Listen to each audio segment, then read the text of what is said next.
हम जैसा कि देख पा रहे हैं कि जल, खनिज और ऊर्जा पर बहुत सी मांग बढ़ती चली आ रही है। इसीलिए भारत अब एक सतत विकास के रूप में विनिर्माण के साथ काम करेगा, अपनी अर्थव्यवस्था को बढ़ाएगा और पूंजीगत विकास की ओर अग्रसर होगा।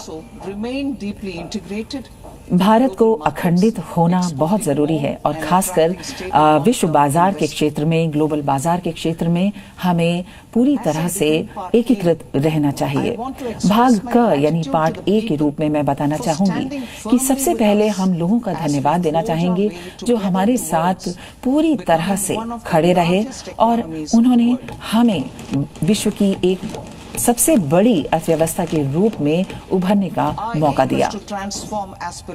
हमारा मुख्य जो प्रयोजन है वो सभी की क्षमताओं को कार्य निष्पादन में बदलना है और इसी तरह से किसान के लिए, अनुसूचित जाति के लोगों के लिए, अनुसूचित जनजाति के लोगों के लिए, युवा के लिए, महिलाओं के लिए और गरीब लोगों के लिए, उनके उत्थान के लिए काम करना हमारा परम कर्तव्य है। 2026 में और 2025-26 में बहुत से नवाचार यहाँ पर लाए गए, नए नए विचार लाए गए और प्रधानमंत्री जी की नेतृत्व में हमने इस बजट को यहाँ प्रस्तुत किया।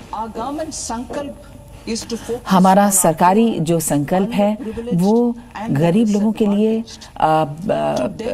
शोषित पीड़ित लोगों के लिए, समाज के निचले तबकों के लिए काम करना है और ये जो बजट है ये कर्तव्य भवन में बनाया गया है।